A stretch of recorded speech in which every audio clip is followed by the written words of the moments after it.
हरे कृष्णा। तो daily 8 PM Hindi class में आप सबका फिर से स्वागत है। हम कर रहे हैं कृष्ण बुक लीला पुरुषोत्तम भगवान, जिसके 56वें अध्याय में हम हैं, है ना। आज हम 56वें अध्याय को बीच से प्रारंभ करेंगे और इसको खत्म करेंगे। इस अध्याय का क्या नाम है? समंतक मणि की कथा। जी, तो आपको माता जी एक एक करके मौका देंगे, जो पढ़ना चाहते हैं वो हैंड रेज कर सकते हैं। हरे कृष्णा माता जी। हरे कृष्ण प्रभु जी। तारा माता जी। हरे कृष्णा प्रभु जी। हरे कृष्णा माता जी।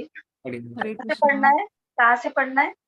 ये मार्क किया ना कि क्रीड़ा करने के उद्देश्य। क्रीड़ा करने के उद्देश्य से श्री कृष्ण अपने भक्त के साथ युद्ध का स्वांग करना चाहते थे।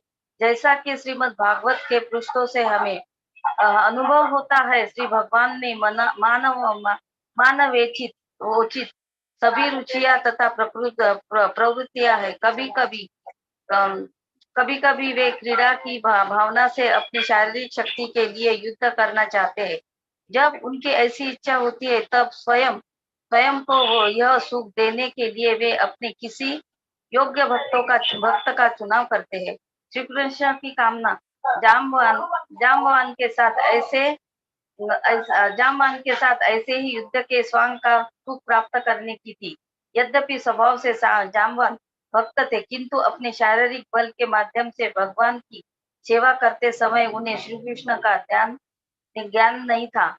किंतु जैसे ही भगवान उस युद्ध से प्रसन्न हो गए, वैसे ही जामवन को तत्काल ज्ञान हो गया कि उनके विरोधी स्वयं भगवान के अतिरिक्त और कोई नहीं है। निष्कर्ष यह। हरे कृष्णा प्रभु जी। जी जी जी, धन्यवाद माता जी। तो हमें थोड़ा अटपटा लग सकता है, पर वास्तव में ऐसा होता है। भगवान की भी युद्ध करने की इच्छा होती है, भगवान को अपना शक्ति दिखाने की इच्छा होती है।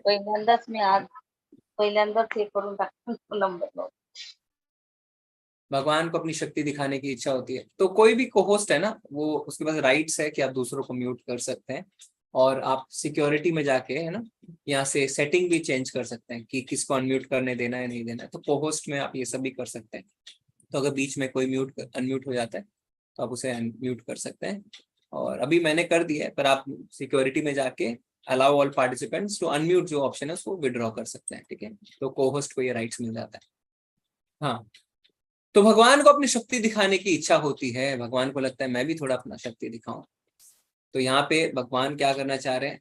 भगवान जामवन से इसलिए युद्ध कर रहे हैं। जामवन तो भगवान का भक्त है, और भगवान को लगता है मैं इस रस में, शक्ति रस में उसे थोड़ा आदान प्रदान करूं। तो एक और उदाहरण हमें बहुत सुंदर मिलता है शास्त्रों से, सेम चीज का। कोई बता सकता है जिसमें भगवान ने अपने भक्त के साथ इसी तरीके से रसों का आदान प्रदान किया? अनम्यूट कर सकता है कोई भी, मैंने ऑप्शन दे दिया। कोई भी अनम्यूट करके बता। हरे कृष्णा। रावण प्रभु जी रावण भक्त नहीं थे ना, भक्त के साथ। ऐसे तो बहुत असुरों को मारा है भगवान ने, भक्तों के साथ उन्होंने रसों का आदान प्रदान किया युद्ध करके। और भक्त कहते हैं भगवान का सुंदर शरीर पे मैंने वार किया, है ना, भगवान के शरीर से खून इतना शोभायमान लग रहा था, ऐसे करके स्तुति। भीष्म पितामह प्रभु जी। जी, सुग्रीव उनका युद्ध हुआ। भीष्म पितामह सुग्रीव भगवान के भक्त नहीं थे जी। भीष्म पितामह भगवान के बहुत बड़े भक्त थे, और भीष्म पितामह के साथ वास्तव में इसीलिए युद्ध किया था भगवान ने। और जब मृत्यु शैया पे भीष्म देव जी लेटे रहते हैं ना, तीरों की जो बाण की शैया में, तो वो भगवान की सबसे सुंदर स्तुति करते हैं। स्कंद 1 में आता है, काफी स्तुतियां, उसमें से भीष्म पितामह की भी स्तुति है। तो वो बताते हैं कि किस तरीके से मैं भगवान पे वार कर रहा था और भगवान के शरीर से खून निकल रहा था। तो भगवान के शरीर में ऐसा कोई खून नहीं निकलता, पर ये लीला थी भगवान की, और भगवान उससे और सुंदर दिख रहे थे। वास्तव में जो योद्धा होता है ना, वो इसी में जो है क्या लेता है, इसी में उसे खुशी महसूस होती है।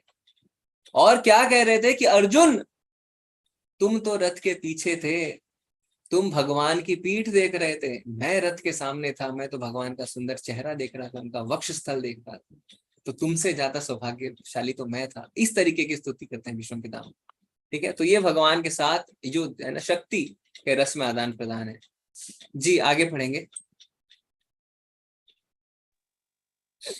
ललिता माता जी। हरे कृष्ण प्रभु जी। हरे कृष्ण। निष्कर्ष यह निकलता है कि वे अपनी सेवा के द्वारा श्री कृष्ण को समझ सके। कभी कभी श्री कृष्ण युद्ध के द्वारा भी संतुष्ट होते हैं। अतः जाम्बवान ने भगवान से कहा, प्रिय प्रभु, अब मैं समझ सकता हूँ कि आप कौन है।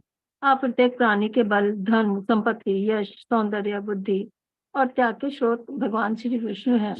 वेदांत सूत्र से भी जाम्बवान ने के इस कथन की पुष्टि होती है, जिसमें भगवान को प्रत्येक वस्तु का स्रोत घोषित किया गया है।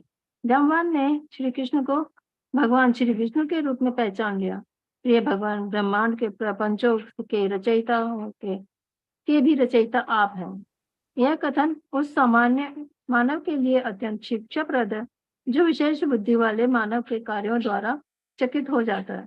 साधारण मानव किसी महान वैज्ञानिक के आविष्कारों को देखकर चकित हो जाता है, किंतु जाम्बवान का कथन इस तथ्य की पुष्टि करता है कि यदि एक वैज्ञानिक अपनी अद्भुत वस्तुओं का रचयिता हो सकता है, तथापि श्री कृष्ण उस वैज्ञानिक के भी रचयिता है। जी, धन्यवाद माता जी। तो अब जाम्बवान जो है वो पहचान लेते हैं कि भगवान 28 दिनों तक ये युद्ध किया आपने, आप और कोई नहीं है, साक्षात विष्णु है।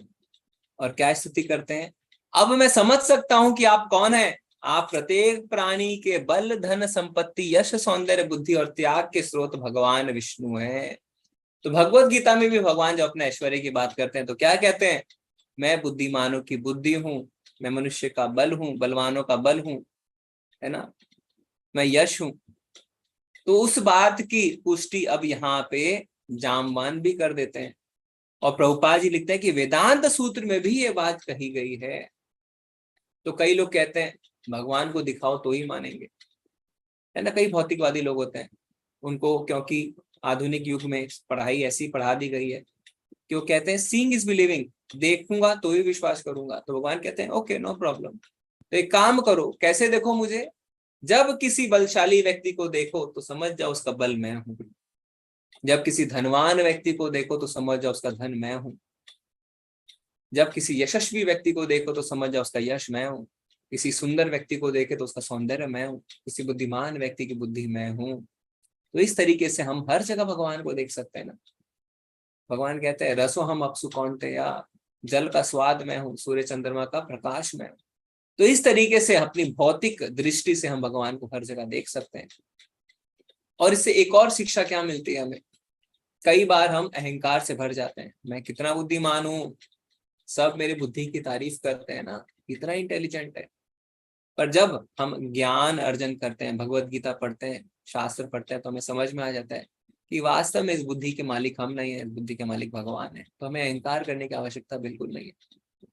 इसीलिए कभी कभी क्या होता है, कोई स्थिति ऐसी रहती है क्रिटिकल, गंभीर, और हमें बुद्धि पे गर्व रहता है, हमें चीजें याद नहीं आती, क्योंकि भगवान कहते हैं भगवत गीता में कि मैं स्मृति भी हूं, मैं विस्मृति भी हूं, दोनों मैं हूं। अगर आपको कोई चीजें याद आती है तो भी मेरे कारण है, कोई चीजें याद नहीं आती है तो भी मेरे कारण है। तो हमें कभी भी जिस चीज से हमें नवाजा गया है, हमें गिफ्ट मिला है, उस चीज का हमें अहंकार नहीं करना है। क्योंकि बुद्धि के साथ आप पैदा होते हैं ना, सुंदरता के साथ आप पैदा होते हैं। हो सकता है किसी धनवान के घर में आपका जन्म हो गया हो, पर इसका मतलब यही नहीं कि हम उस पर अहंकार करें, क्योंकि वो वास्तव में भगवान कह रहे हैं वो मैं खुद हूं। और क्या बात आ रही है यहाँ पे, साधारण मानव किसी महान वैज्ञानिक के आविष्कारों को देखकर चकित हो जाता है। हम क्या करते हैं, जब किसी मानवीय आविष्कार को देखते हैं, हम बहुत ज्यादा सरप्राइज होके उस व्यक्ति की प्रशंसा में पूरी स्टोरी लिख देते हैं। अच्छी बात है, किसी ने मेहनत करी है, पर वास्तव में हम ये भूल जाते हैं कि इसके पीछे कौन है। ठीक है, सैटेलाइट अंतरिक्ष में भेजा गया, वैज्ञानिक ने बनाया, पर वैज्ञानिक को किसने बनाया हम वो भूल जाते हैं। तो हमें एक और शिक्षा मिलती है कि किसी व्यक्ति विशेष के ऊपर हमें मोहित ना होके भगवान पे मोहित हो जाना चाहिए कि भगवान क्या बुद्धि बनाई है आपने, आपके कारण ही संभव हुआ है। तो असली क्रेडिट जो है वो भगवान को जाता है, ना कि किसी व्यक्ति विशेष को। ठीक है, आगे पढ़ेंगे जी। हरे कृष्ण ममता माता जी। हरे कृष्णा ममता माता जी।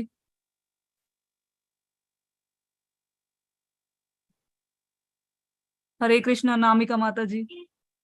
हरे कृष्णा माता जी, हरे कृष्णा प्रभु जी। वे केवल एक वैज्ञानिक के ही नहीं अपितु समस्त ब्रह्मांड में लाखों तथा करोड़ों वैज्ञानिकों के रचयिता हैं। जामवान ने आगे कहा, आप न केवल सृष्टिकर्ता की सृष्टि करने वाले हैं अपितु आप उन भौतिक तत्वों के भी सृष्टिकर्ता हैं जिनका उपयोग तथाकथित रचयिता करते हैं। वैज्ञानिक भौतिक तत्वों तथा प्रकृति के नियमों का उपयोग करके कुछ अद्भुत कार्य करते हैं, किंतु वास्तव में ये नियम तथा तत्व भी श्री कृष्ण की सृष्टियां हैं। यही वास्तविक वैज्ञानिक ज्ञान है। अल्प बुद्धि मनुष्य यह समझने का प्रयास नहीं करते हैं कि वैज्ञानिक के मस्तिष्क की रचना किसने की। वे तो वैज्ञानिक की अद्भुत रचना तथा आविष्कार को देखने मात्र से संतुष्ट हो जाते हैं। जामवान ने आगे कहा, प्रिय भगवान, समस्त भौतिक तत्वों को संयुक्त करने वाला काल भी आपका प्रतिनिधि है। आप ही वह परम काल है जिसमें समस्त ब्रह्मांड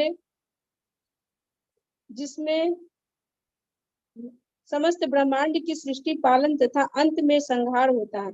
न केवल काल तथा भौतिक तत्व अपितु सृष्टि के अंगों तथा लाभों का उपयोग करने वाले व्यक्ति भी आपके ही अंश हैं। अतएव जीव एक स्वतंत्र रचयिता नहीं है। सभी तथ्यों का उचित दृष्टिकोण के अध्ययन करने पर हम देख सकते हैं कि आप परम ईश्वर हैं तथा सबके स्वामी हैं। जी माता जी, अतएव धन्यवाद हरे धन्यवाद। कृष्ण।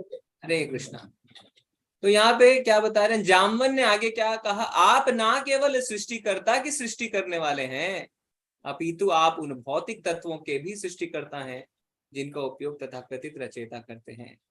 तो वास्तव में भगवान ने खुद ही बता दिया है भगवत गीता के 10वें अध्याय में, चतुर्श्लोकी गीता जिसे हम कहते हैं, 10वें अध्याय का 8 से जो 11 श्लोक है, 8, 9, 10, 11, ये 4 श्लोकों का आज चतुर्श्लोकी गीता, यानी इन 4 श्लोकों में भगवत गीता समाई हुई है। तो 8वें श्लोक में भगवान क्या कहते हैं, अहम सर्वस्य प्रभुवो मत्था सर्वम प्रवर्तते इति मत्वा भजन्ते मां बुधा भाव समन्विता। अहम क्या कह रहे हैं भगवान, अहम सर्वस्य प्रभुवो, मैं ही सब कुछ हूं, मुझसे ही ये भौतिक और आध्यात्मिक दृष्टि उद्भूत है। तो भगवान ही सब कुछ के रचयिता है, भगवान खुद ही बता रहे हैं। पर हम क्या करते हैं, हम कोई भी आश्चर्यचकित अगर बात देख लेते हैं, कोई भी भौतिक चीज हम देख लेते हैं जिसे किसी वैज्ञानिक ने बनाया है, तो हम बहुत ज्यादा चकित हो जाते हैं। पर यह हमारी अल्प बुद्धि की निशानी है, क्योंकि हम सोचते हैं कि इसे वैज्ञानिक ने अपने मस्तिष्क से इसकी रचना कर दी है। पर वास्तव में जो बुद्धिमान है वो क्या समझता है, वो जान जाता है कि ये भगवान के कारण ही पॉसिबल है। इसीलिए जामवन क्या कह रहे हैं, प्रिय भगवान, समस्त भौतिक तत्वों को संयुक्त करने वाले काल भी आपका प्रतिनिधि है। भगवान 11वें अध्याय में कहते हैं भगवद गीता के कि मैं ही काल हूं, है ना। अर्जुन देखते हैं भगवान के मुख में अनेक योद्धा प्रवेश करते हैं और उनको चूर्णित होते हुए देखते हैं। भगवान पहले अपना विश्व रूप दिखाते हैं, फिर काल रूप भी दिखाते हैं। तो काल भी भगवान ही है। आप ही वह परम काल है जिसमें समस्त ब्रह्मांड की सृष्टि, पालन तथा अंत में संहार होता है। जैसे मकड़ी क्या करती है, जाला बनाती है, कुछ समय तक उसमें रहती है, फिर उसे निकल जाती है, पर उसमें फंसती नहीं है। इसी तरीके से भगवान इस ब्रह्मांड, इस जगत के कोई सृष्टि करते हैं, उसमें फंसते नहीं है, उसमें रहते नहीं है, उससे पृथक रहते हैं। कुछ समय तक ये सृष्टि रहती है, फिर उसका संहार भी कर देते हैं। जी आगे पढ़ेंगे ममता जी। ममता माता जी, हरे कृष्णा।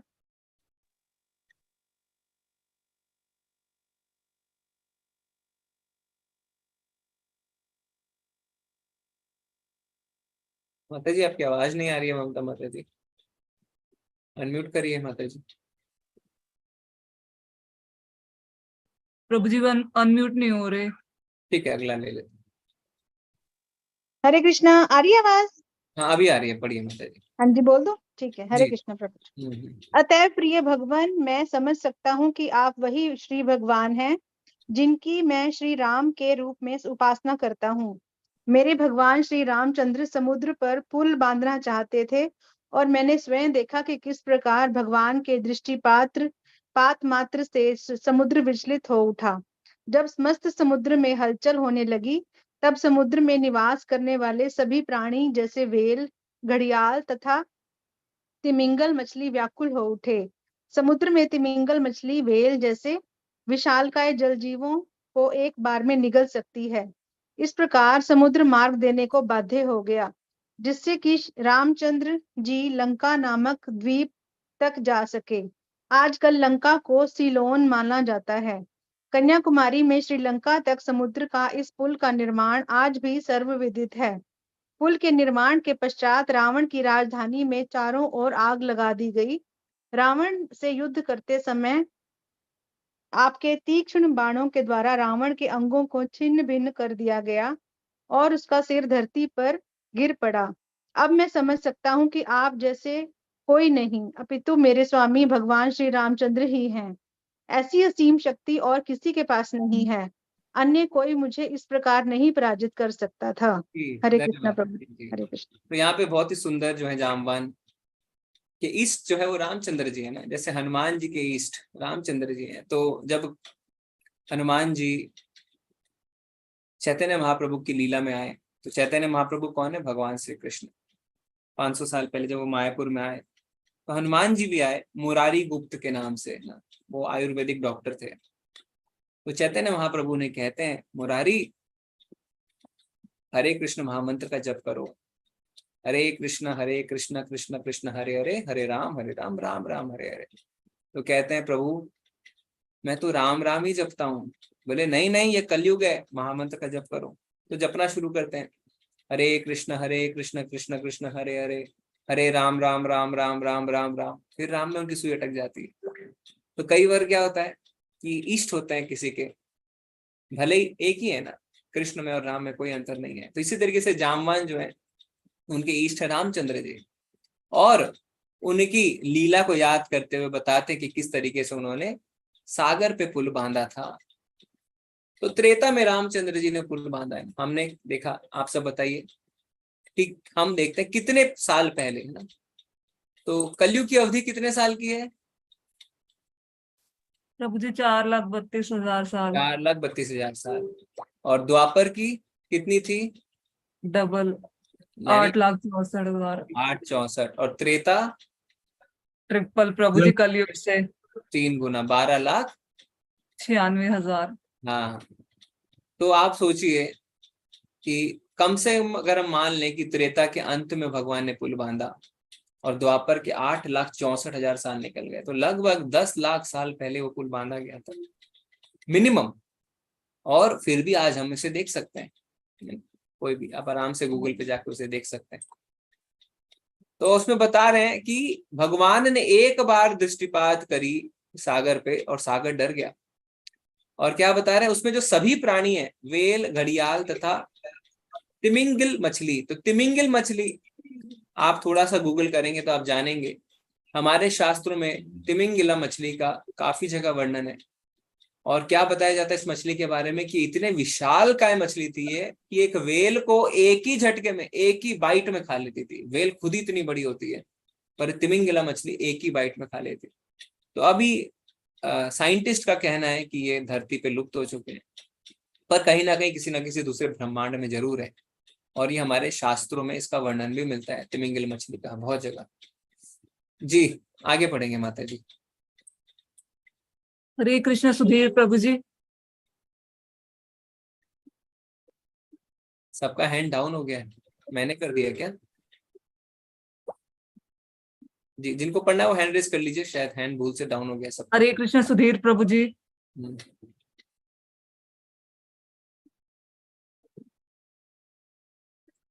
हरे कृष्णा गिरजा प्रभु जी। माता जी सॉरी। हरे कृष्ण प्रभु जी। जी माता हरे जी। श्रील प्रभुपाद की प्रभुपाद द्वारा जान की तथा कथनों से श्री कृष्ण संतुष्ट हो गए। उनके शरीर की शांत करने के लिए श्री कृष्ण जामन के समस्त शरीर पर अपने हस्त कमल फेरने लगे। तत्काल ही जामन उस भयंकर युद्ध की थकान से मुक्त हो गए। तदंतर भगवान श्री कृष्ण ने उन्हें राजा जामन कहकर संबोधित किया। उनकी सीन नहीं, अब वे ही वास्तव में वन के राजा थे। बिना शस्त्र के केवल अपने हाथ से जामन ने सिंह का वध कर किया था।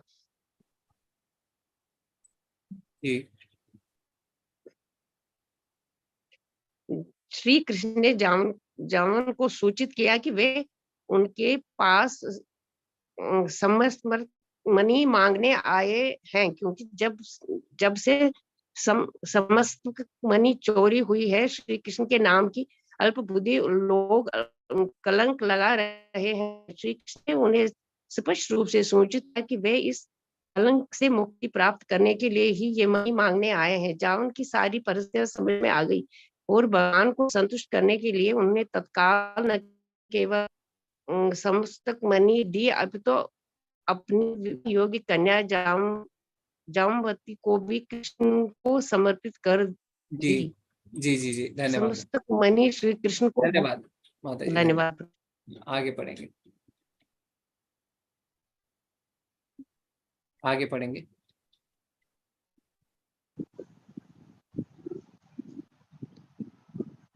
हरे कृष्ण। जी माता जी।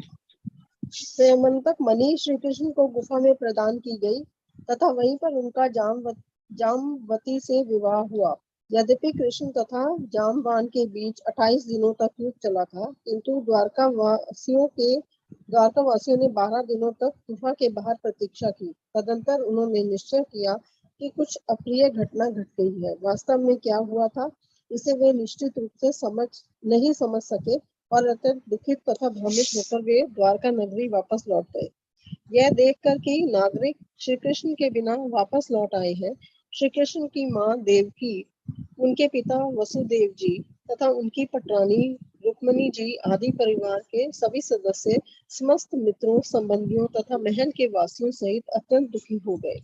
उन्हें श्री कृष्ण से स्वाभाविक स्नेह था, अतः उनके अप्रकट होने के कारण वे सत्राजित को अपशब्द कहने लगे। जी वे माता देवी। जी जी जी, हरे धन्यवाद। कृष्ण। हरे कृष्ण, आगे पढ़ेंगे। हरे कृष्णा प्रभु जी। हरे कृष्णा माता जी। वे देवी चंद्रभागा की उपासना करने गई और श्री कृष्ण के वापस लौटने की प्रार्थना करने लगी। देवी द्वारका के नागरिकों की स्तुति से संतुष्ट हो गई और उन्होंने तत्काल उन्हें अपना आशीर्वाद दिया। उसी समय अपनी नवीन पत्नी जामवती के साथ श्री कृष्ण वहां प्रकट हुए और समस्त द्वारकावासी तथा श्री कृष्ण के संबंधी हर्षित होते। द्वारकावासी इतने हर्षित थे जितना कोई किसी मृत संबंधी के पूर्ण जीवित होने पर हर्षित होता है। द्वारका वासियों के ने निष्कर्षण निकाल लिया था कि युद्ध के कारण श्री कृष्ण किसी महान कठिनाइयों में पड़ गए हैं और वे उनके वापस लौटने के प्रति लगभग निराशा हो चुके थे। जी माता जी, धन्यवाद। धन्यवाद प्रभु जी। हरे कृष्णा।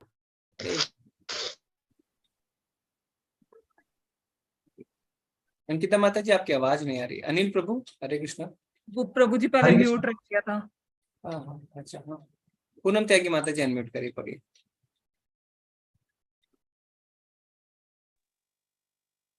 पढ़िए माता जी, आवाज नहीं आ रही है। भूमिका माता जी, आप पढ़िए। हरे कृष्णा प्रभु जी। किंतु जब उन्होंने देखा कि वास्तव में न केवल श्री कृष्ण लौटे हैं अपितु एक नई पत्नी के साथ आए हैं, तब उन्होंने तत्काल एक और उत्सव का आयोजन किया। तदंतर उग्रसेन जी ने समस्त महत्वपूर्ण तथा प्रमुख राजाओं की सभा बुलाई। उन्होंने सत्राजित को भी निमंत्रित किया और श्री कृष्ण ने समस्त सभा के समक्ष जामवंत के स्मंतक मणि को प्राप्त करने की घटना का वर्णन किया। श्री कृष्ण वह बहुमूल मणि राजा सत्राजित को लौटा देना चाहते थे, किंतु सत्राजित लज्जित था क्योंकि उसने अनावश्यक रूप से श्री कृष्ण पर कलंक लगाया था। उसने वह मणि अपने हाथ में ले ली। राजाओं तथा प्रमुखों की सभा के मध्य वह अपना सिर झुकाकर मौन रहा और मणि लेकर बिना कुछ कहे घर लौट गया। तदंतर वह विचार करने लगा कि श्री कृष्ण की निंदा करके उसने जो निंदनीय कर्म किया है उससे वह किस प्रकार मुक्त हो सकता है। उसे इस हरे कृष्णा प्रभु जी। हरे कृष्णा, हरे कृष्णा। ठीक है माता जी, पढ़िए। हरे कृष्ण।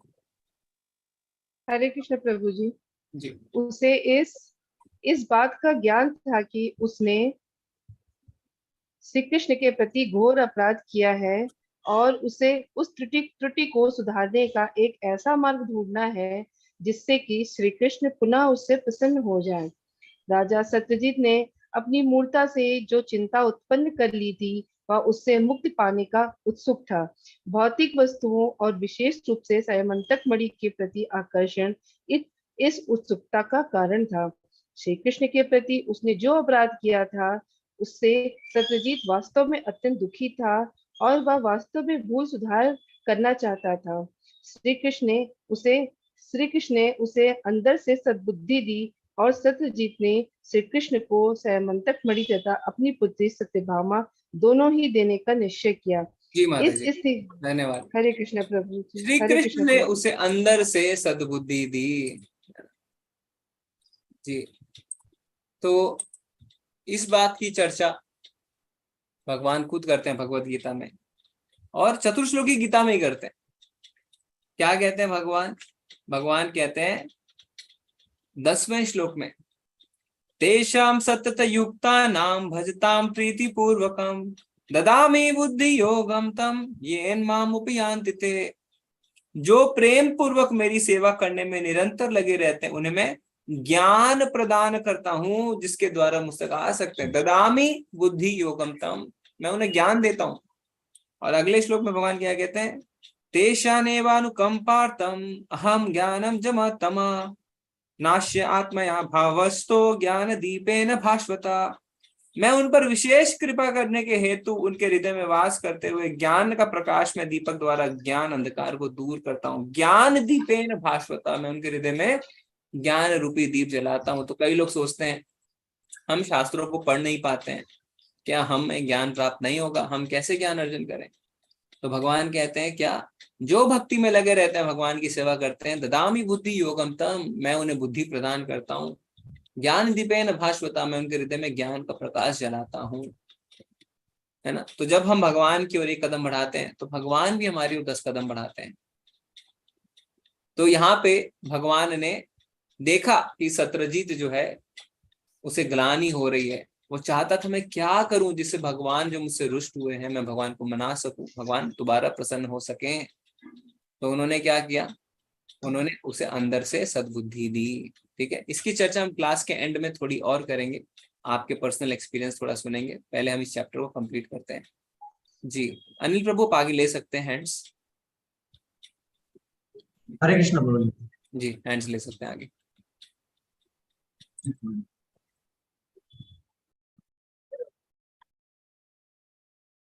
रक्षा सिंह माता जी। हरे कृष्ण प्रभु जी। श्री प्रभुपाद जी की जय। इस स्थिति का अंत करने का और कोई विकल्प नहीं था, अतएव उसने अपनी सुंदर पुत्री तथा श्री कृष्ण के विवाह संस्कार का प्रबंध किया। उसने श्री भगवान को मणि तथा अपनी पुत्री सत्यभामा दोनों ही दान में दी।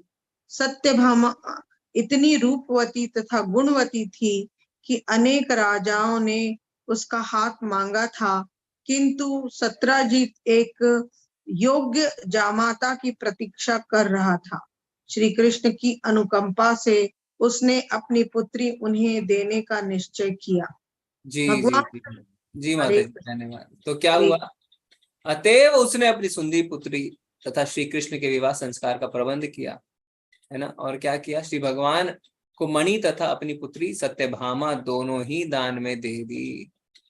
तो यहाँ से हमें पता चलता है कि किस तरीके से भगवान ने सत्यभामा जी से विवाह किया। ठीक है, आगे पढ़ेंगे प्रभु। हरे कृष्ण नीबू सिंह माता जी।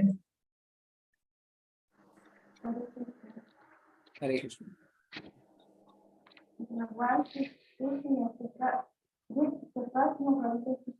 माता जी आवाज नहीं आ रही है, आवाज नहीं आ रही है। माइक में प्रॉब्लम है प्रभु जी, नेक्स्ट ले सकते हैं। हरे कृष्ण सुलोचना जालन माता जी।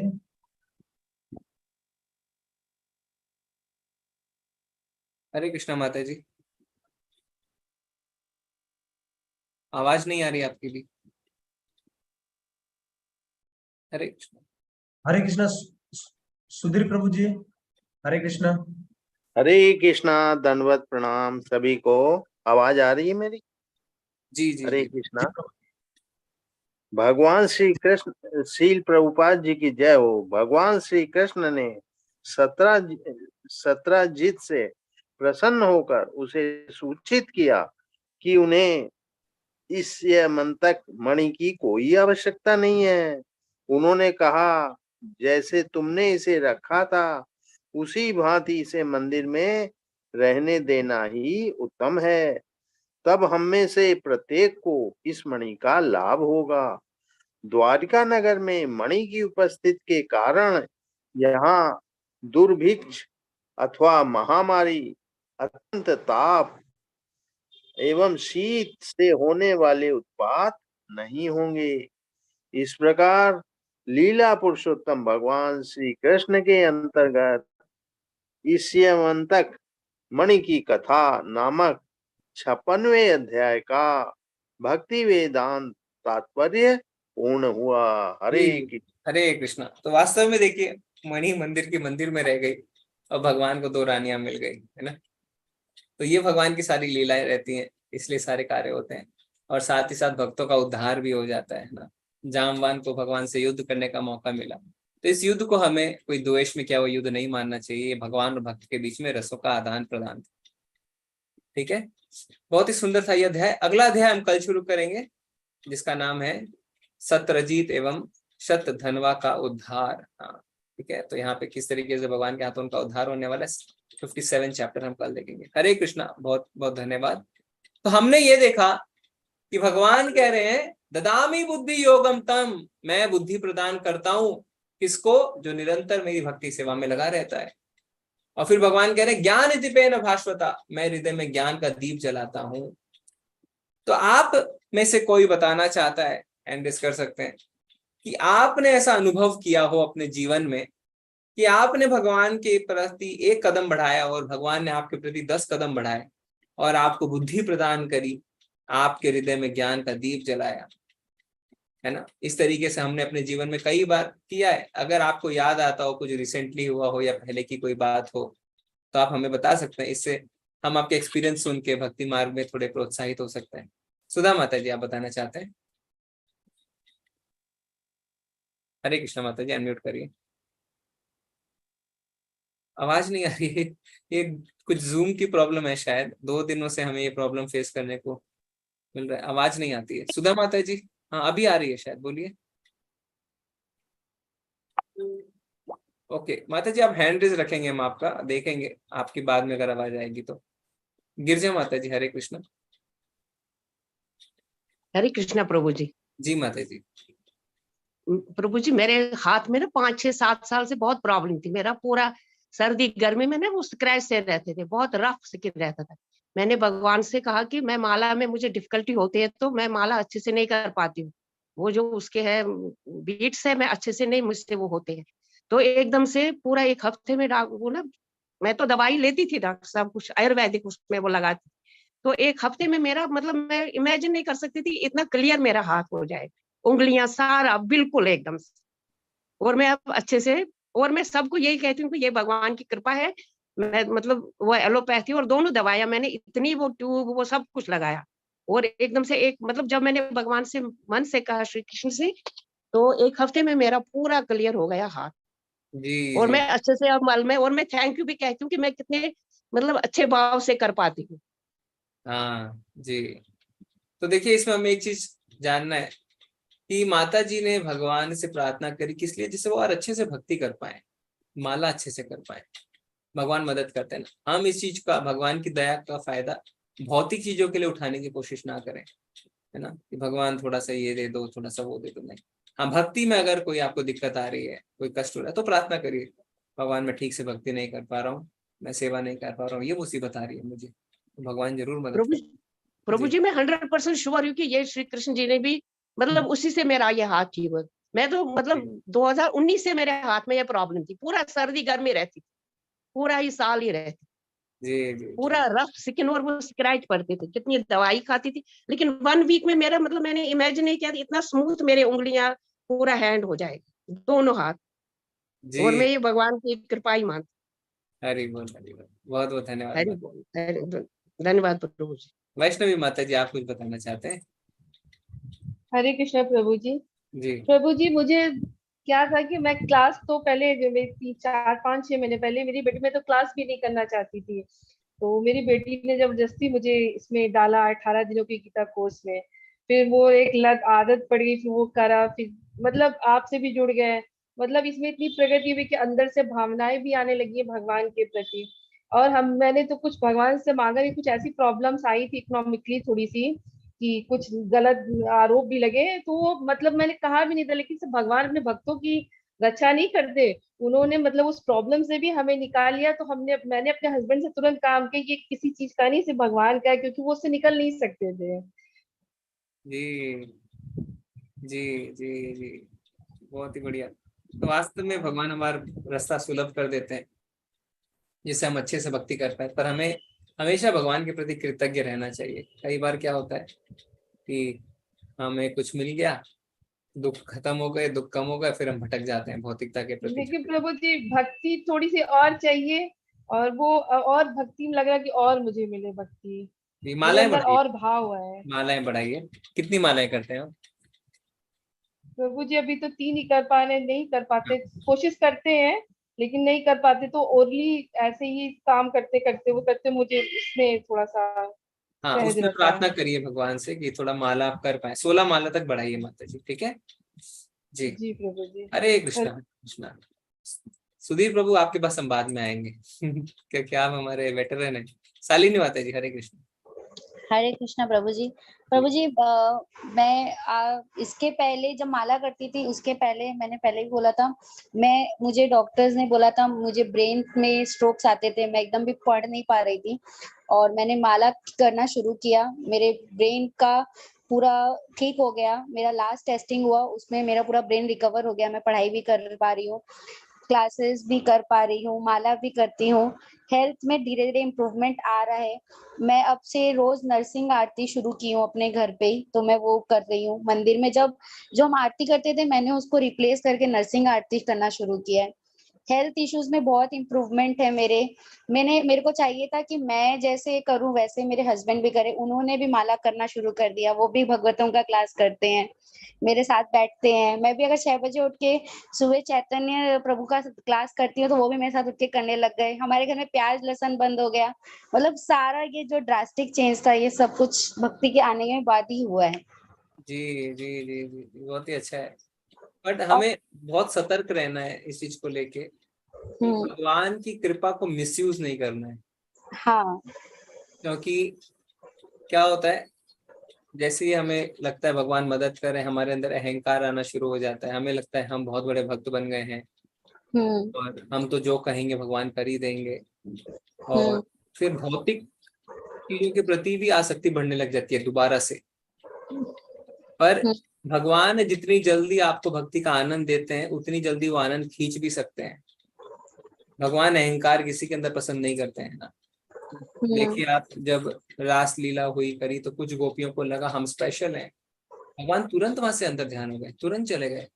गोपियां विरह भाव में कि भगवान कहाँ गए कहाँ गए। राधा रानी को एक बार लगा कि मैं स्पेशल हूँ, भगवान तुरंत वहां से चले गए।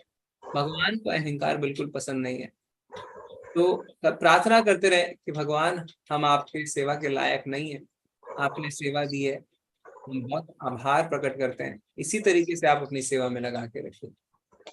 और फिर धीरे धीरे शुद्ध भक्त क्या करते हैं, वो भगवान से सेवाएं लेना बंद कर देते हैं।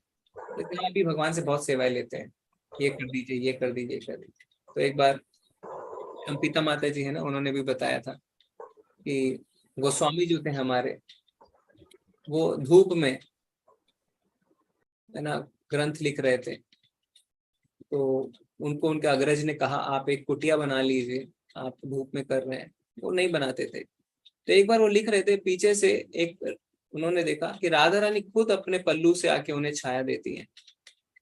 तो जब देखा अग्रज ने, बहुत गुस्सा किया। उन्होंने बोला आपको कहा है आप कुटिया बना लीजिए, आप राधा रानी से सेवा ले रहे हैं। तो फिर उन्होंने कुटिया बनाई, क्योंकि वो बिल्कुल भी भगवान से सेवा नहीं। और हम तो चाहते ही है सेवा लेना भगवान से। हम सोचते हैं कि हमारा अधिकार बन गया क्योंकि हम मालाएं कर रहे हैं। पर धीरे धीरे मुझसे निकल सकते हैं। अभी शुरू के अवस्था में हम भगवान से कह सकते हैं कि हमारी जो भक्ति चल रही है उसमें ये अवरोध है, इसकी कृपा करके आप दूर करें। पर धीरे धीरे जब हम आगे बढ़ेंगे तो क्या होता है, सेवा लेते नहीं है, सेवा देते हैं, और इतनी शुद्धता आ जाती है भक्तों में कि वो सोचते हैं भगवान पूरी तरीके से हम पे निर्भर है, पूरी तरीके से निर्भर है, हम नहीं करेंगे तो फिर बेचारे भूखे रह जाएंगे, अरे इनकी सेवा कौन करेगा, अरे इस तरीके का भाव आ जाता है, तो सेवा लेते नहीं है। जैसे कोई माँ है, वो अपने छोटे बच्चे से सेवा लेना नहीं चाहती, उसे सेवा देना चाहती है, तो शुद्ध भक्ति का वो भाव है। अभी क्या कर रहे हैं हम, अभी हम हमारी स्थिति वैसी है कि हम बच्चे की केयर कर रहे हैं, तो हम सोच रहे हैं मेरे लिए कर दे, मेरे लिए कर दो, मेरे लिए कर दो, ठीक है। तो ठीक है, अभी गलत नहीं है, क्योंकि अभी हम शुरू कर रहे हैं, पर धीरे धीरे धीरे धीरे जो है वो परिस्थिति में हमें भी आना है। अनामिका माता जी, हरे कृष्णा। हरे कृष्णा प्रभु जी, मेरी कहानी थोड़ी सी बड़ी है लेकिन फिर भी मैं शॉर्ट में बताती हूँ।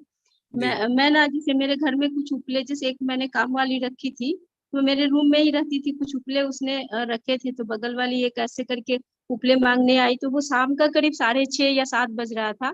तो मैंने उसे जैसे मैं मोबाइल का लाइट वहां करके और मैंने उपले दिए, और उसके बाद फिर एक बगल में कोई मिल गए, तो उनसे बात करते करते मैंने मोबाइल वहीं गार्डन में जैसे रख दिया दीवार पे। उसके बाद मैं फिर ऊपर आ गई, जैसे बात खत्म हुई तो मैं मोबाइल वहीं छोड़ के ऊपर आ गई, और ऊपर आकर के स्नान किया, क्योंकि संध्या आरती का समय हो गया था। तो मैं स्नान करने के बाद अपना मोबाइल ढूंढी, इसलिए कि आरती के बाद ना मैं जैसे 2 माला करती थी, और वो जो श्री कृष्ण चैतन्य प्रभु, ये मुझे याद नहीं हुआ था, तो मैं मोबाइल से देख करके पढ़ती थी। तो मैंने मोबाइल ढूंढा, नहीं मिला। फिर मैंने इनको बोला, अच्छा आप मेरे मोबाइल पे कॉल करो, तो ये जैसे मोबाइल पे कॉल किए तो कॉल हुआ, तो मुझे लगा ना कि अच्छा ऊपर होगा, ऊपर पूजा रूम है, तो मैं झट से ऊपर गई। फिर मैंने सोचा अच्छा मिल ही जाएगा, फिर आरती किया। तो उसके बाद जब माला के लिए बैठी और मोबाइल ढूंढा वो पढ़ने के लिए श्री कृष्ण चैतन्य प्रभु, तो वो मिला नहीं।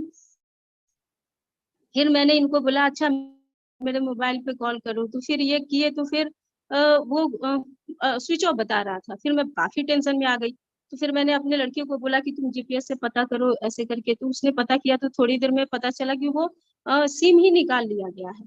अब तो मैं बहुत टेंशन में, क्योंकि मैं 27वां बैच से इससे जुड़ी थी, और 29वां बैच था लेवल 1 का, जब ये संडे का दिन था और मंडे से मेरी क्लास शुरू होने वाली थी।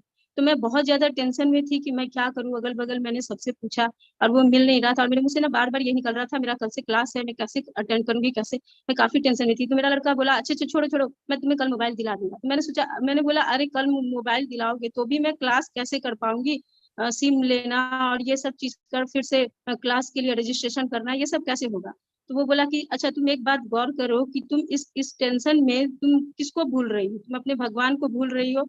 मुझे लगा हाँ मैं तो भगवान को भूल रही। तो बोला, मेरा हाथ पकड़ के एकदम से ऊपर ले आया, बोला कि तुम आराम से बैठो और तुम अपने भगवान को याद करो। मैं एकदम से वहीं पे माला करना शुरू कर दी, और भगवान को यही बोला कि अगर मुझे कल से क्लास करना होगा तो मेरा मोबाइल मिल जाएगा। और एक मन में सब लोग बोल रहे थे नहीं अब तो गया तुम्हारा मोबाइल, अब मिलने वाला नहीं है। मैं एकदम रो पड़ी थी, ऐसा लगा था मैं कल से क्लास कैसे करूंगी। और फिर जैसे मेरी नहीं 2 माला हुई होगी, तो नीचे से एक मेरी रेंटर आकर के बोली कि मिठाई खिलाइए आपका मोबाइल मिल गया।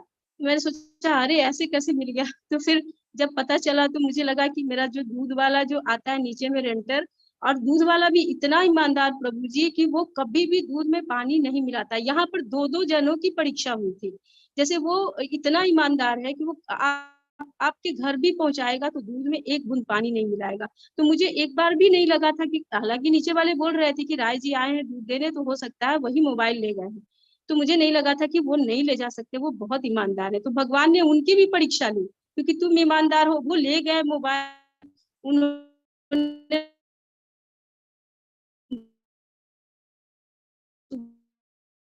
माता जी आवाज आनी बंद हो गई है आपकी। हरे कृष्णा। उसमें से सिम भी निकाल लिया। और फिर जब हमने उनको कॉल, मगर जी हरे कृष्णा। जी बोलिए माता जी। हाँ हरे जी। तो जैसे कि हमने उनसे पूछा राय जी से कि आपने मोबाइल लिया है, तो जैसे उनकी भी जिह्वा पे सरस्वती जी विराजमान हो गई। इतने ईमानदार थे वो, थोड़ी देर के लिए हो सकता है उनकी भी मन ये हो गया होगा, लेकिन एकदम से बोल पड़े कि हाँ हाँ हम ही माता जी आवाज कट रही है आपकी। आप तो हमें एकदम जान से जान, एक मन में था प्रभु जी की मेरी क्लास मिस हो जाएगी। मैं हरे कृष्णा। हरे कृष्णा। माता जी की एकदम क्रिटिकल पॉइंट पे आके बंद हो गए ना, ऐसे जैसे कि कोई क्लाइमेक्स आने वाला है और लाइट चली जाए। हरे कृष्णा माता जी। राय जी ने क्या बोला हम सबको जानना है। हरे कृष्णा अनामिका माता जी।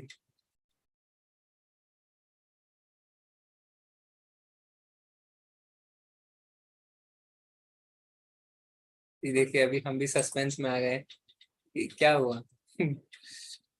माता जी आपकी आवाज नहीं आ रही है। हमारा समय भी वैसे हो गया, हम और हैंड नहीं ले पाएंगे, पर माता जी अगर हैं तो माता जी से कंप्लीट करेंगे। हाँ वो शायद दोबारा ज्वाइन करेंगे, उनको हम थोड़ा सा समय दे देते हैं। आप सबको जानना है क्या कि राय जी ने क्या बोला कि हम चलें आज?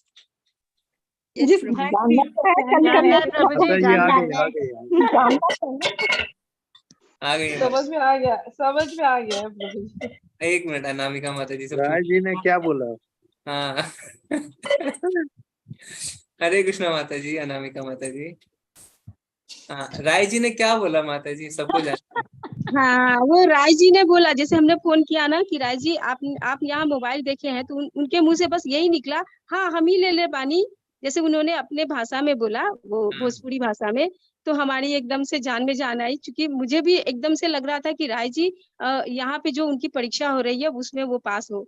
तो उनकी भी परीक्षा सफल हुई, हम मुझे जो चाहिए था वो मुझे मिल गया, और एकदम से मेरे आंखों में आंसू आ गया था कि कैसे मेरा मतलब भूला हुआ मोबाइल वापस मिल गया, सिर्फ भगवान का नाम लेने के जी, धन्यवाद माता जी। देखिए सबसे इम्पोर्टेंट चीज इसमें हमारे लिए जो सीख है वो क्या है, माता जी को चिंता क्यों हुई मोबाइल की, इसलिए नहीं कि मोबाइल खो गया, मेरा 10,000 का 20,000 का नुकसान हो गया, मेरे इतने सारे मोबाइल नंबर, मेरा चिंता थी कल मैं क्लास कैसे करूंगी। ठीक है, तो जब हम भक्ति के मार्ग पे कोई भी अवरोध होते हैं तो भगवान उसे तुरंत सॉल्व करते हैं। हमारी भी ऐसी भावना होनी चाहिए, क्योंकि भौतिक नुकसान तो भरपाई कर देंगे भगवान, असली नुकसान अध्यात्म का नुकसान है, तो उसमें भगवान हमारी मदद करने लगते हैं ना। कई बार हम सोचते हैं अच्छा अरे मैं भी प्रार्थना करूंगा, मेरा आईफोन खो गया 70,000 का, पर भावना ये नहीं है कि गीता की क्लास कैसी होगी, भावना ये है मेरे उसमें बैंक डिटेल्स थे, मेरा उसमें ये था, मेरा उसमें वो। तो जरूरी नहीं है, क्योंकि भौतिकता के पीछे हमें इतना पागल नहीं होना चाहिए। और हाँ, पर अध्यात्म की अगर कोई चीज है, भगवान की सेवा की अगर कोई चीज है, तो उसमें भगवान जरूर मदद करते हैं।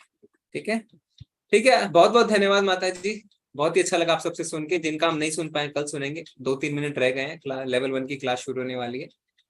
बहुत बहुत धन्यवाद, चलते हैं। वांछा कल्पतरुभ्यश्च कृपा सिंधुभ्येव च पतितानां पावनेभ्यो वैष्णवेभ्यो नमो नमः। अनंत कोटि वैष्णव वृंद की जय, श्री प्रभुपाद की जय। हरे कृष्णा, सभी को दंडवत हरे प्रणाम। कृष्ण प्रभु जी। हरे कृष्ण। हरे कृष्ण।